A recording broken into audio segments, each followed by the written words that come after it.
Olha, hoje a Juliana Rosa tá em outro canto, em vez de estar aí no estúdio, mas tá me ouvindo bem? Isso que importa.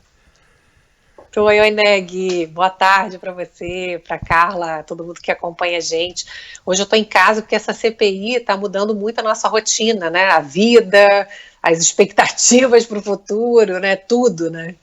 Você sabe, Juliana, eu estava falando aqui na abertura do Band News no meio do dia que o Brasil parece estar diante de um dilema, que é olhar para 2022 como se a gente tivesse que viver esse processo desde já, ignorar os dias de hoje, todos os desafios que a gente tem pela frente, as reformas, as mudanças que tornam o país mais aberto, que podem simplificar o processo de produção, ou então olhar para agora e fazer a listinha do supermercado, precisamos aprovar isso, precisamos aprovar aquilo, precisamos investir nisso, precisamos investir naquilo, e deixar 2022 um pouco mais para frente.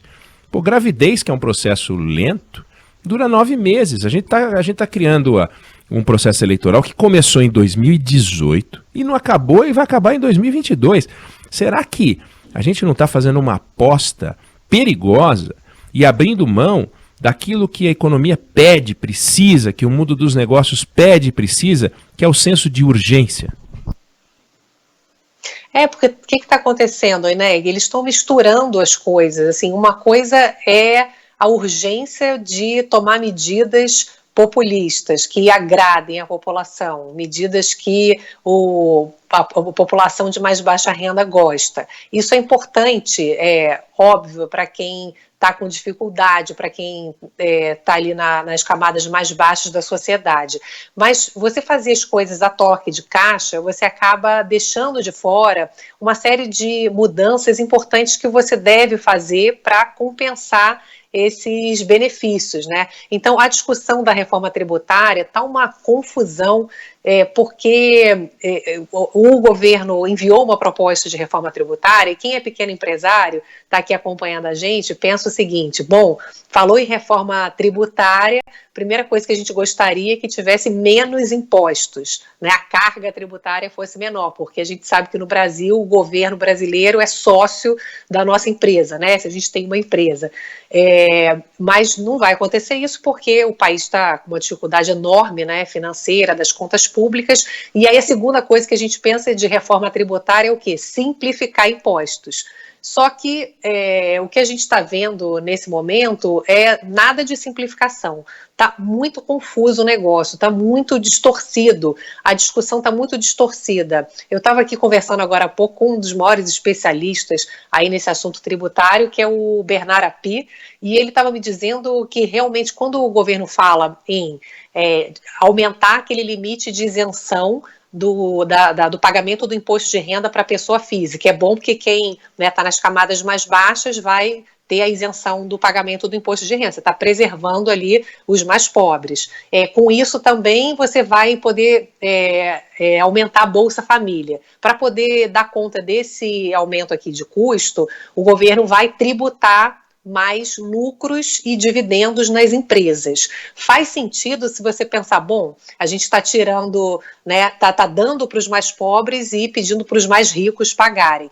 Mas aí, quando a gente olha por dentro dessa discussão, a gente está numa dificuldade enorme econômica, né? Tem muita empresa com dificuldade econômica, tem muita empresa que paga muito imposto, tem muita empresa que paga pouco imposto, e aí você mistura tudo na discussão. Aí então o empresariado todo ontem estava lá em Brasília, o pessoal que paga pouco, o pessoal que paga muito. E aí o governo juntou ali na proposta e o API estava dizendo que acabou que quem precisava realmente pagar mais imposto, que paga pouco hoje, acabou pagando um imposto muito caro, muito alto, ficou em torno de 43% quando você junta o imposto de renda da pessoa jurídica, da empresa, o imposto de contribuição social sobre o lucro líquido, junta com dividendos, enfim, dá um imposto muito caro, acima da média da OCDE, que são as 20 maiores economias do mundo.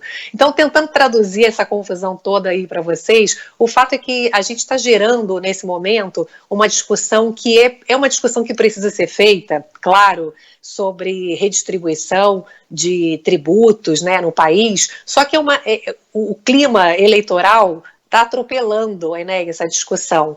Então o governo está colocando aquela proposta ali, a Câmara quer aprovar correndo, né, o Arthur Lira, presidente da Câmara, para poder anunciar logo as benesses, mas dentro de uma discussão que é complexa, né, que é preciso ter um cuidado na hora de você calibrar imposto, para você também não jogar para baixo a economia. Então as contas que os especialistas estão dizendo é que do jeito que o governo enviou a proposta nesse momento pode mudar, né, com as discussões no Congresso. Do jeito que está hoje, o Bernardo Api fala, tem aumento de carga tributária, né, a depender de como as empresas vão se movimentar, porque elas vão tentar escapar, claro, mas se não fizerem nada, né, teoricamente tem aumento de carga, e aumento de carga tributária faz o quê? Puxa a economia mais para baixo, né? Porque se você imaginar que a empresa já está com dificuldade de lucrar, se ela vai pagar mais imposto, ela vai deixar de investir, vai deixar de crescer, vai gerar menos crescimento e menos emprego, né?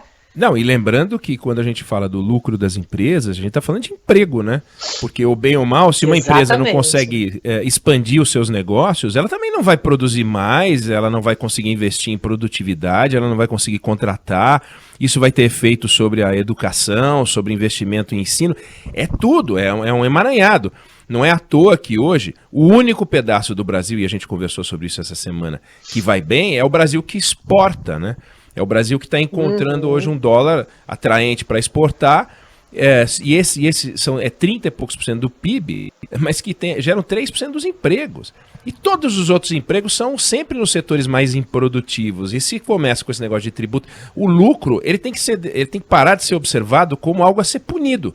Porque, do contrário, a gente vai estimular o quê? O prejuízo.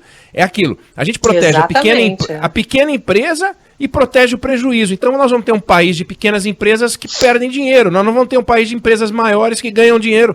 O lucro só deve ser tributado quando é apropriado pelo proprietário, pessoa física. Agora, enquanto a empresa vai investir, o fato é, aí eu queria te ouvir, para te liberar, se o país está pegando mais de 1/3 do nosso dinheiro produzido na economia que interessa, que é a economia privada, se apropria desse mais de 1/3 e não consegue investir em 1 quilômetro de rodovia, não tem como fazer uma reforma tributária que não envolva aumento de carga, porque o governo fala, eu preciso de mais dinheiro, eles não vão olhar para ver como economizar onde deve, para sobrar aonde precisa, né?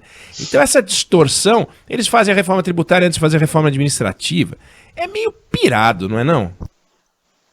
Nossa, você tocou no ponto central, né, dessa discussão, porque ele precisa primeiro cortar gasto para depois investir, porque tradicionalmente no Brasil é fácil, o que sempre se faz? Aumenta gasto e a gente paga mais imposto. Só que a carga tributária no Brasil é insuportável, ninguém aguenta mais pagar imposto. E aí eles estão dizendo que não vai ter aumento de imposto, mas os cálculos todos aqui, hoje tem uma matéria na Folha de São Paulo do Instituto Brasileiro de Planejamento Tributário dizendo que vai aumentar sim a carga tributária. Isso de novo, o API está dizendo, se as empresas não se movimentarem, porque é óbvio que vão se movimentar ali para tentar escapar dessa carga que acabou ficando muito alta pela proposta do governo. Então, para valer, Eneg, é isso que você está dizendo, né?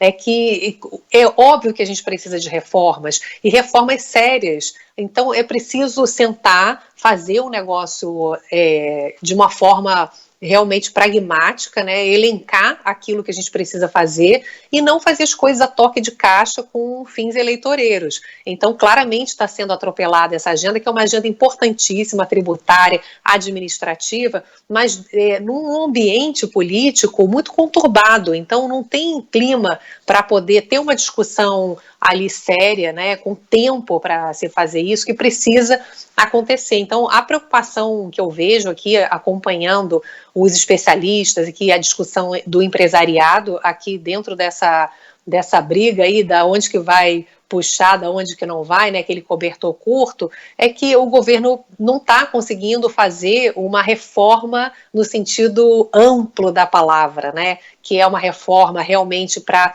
diminuir o custo Brasil, que era a proposta que estava na Câmara dos Deputados, no Senado Federal, né, já tinham 2 projetos importantes, amplos, que pegavam os impostos todos do Brasil, aquele emaranhado de impostos, e juntava em um só.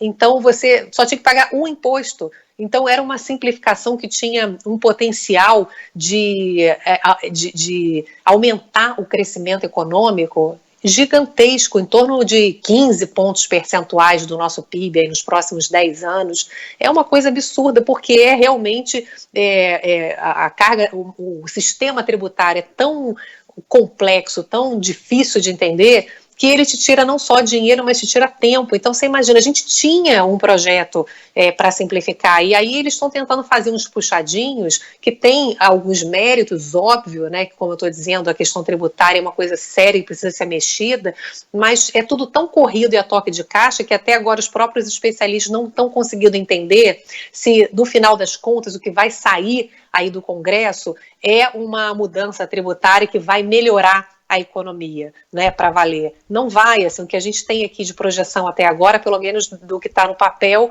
é um negócio que continua complexo, está distorcendo ainda todo o sistema tributário, ou seja, não gera crescimento, ao contrário, o que a gente tem até agora é uma confusão que faz o empresariado se segurar. Bom, não sei quanto que eu vou pagar, o que vai acontecer comigo, no momento que a economia precisa de confiança, né, Oineg, para que as empresas possam investir, possam gerar emprego, como você falou. Então, putz, o negócio tá complicado ali de traduzir, viu? Esse assunto é espinhoso aqui, eu tô sofrendo aqui para tirar o sumo aí dessa pedra. Eu posso imaginar. Não, e aquilo, né? Você falou confiança, previsibilidade, segurança jurídica. São palavras que parecem que só funcionam em outro idioma, porque no Brasil não adianta. Mas enfim. Economia, Juliana Rosa, que volta a conversar com a gente na semana que vem. É isso aí, né? Se no final de semana você não trabalha não, né? Não, essa semana de estreia foi puxada. Eu tô feliz demais por estar aqui com vocês. É isso aí, mas é um prazer. Valeu, então semana que vem a gente conversa de novo. A Carla mandou uma mensagem, a gente falou assim, Juliana está desmaiada. Foi mesmo. Ai, Ju, mas é isso aí, né? Desmaiada e feliz. Semana que vem tem mais. Semana que vem tem mais. mais. Isso aí. Valeu, beijão.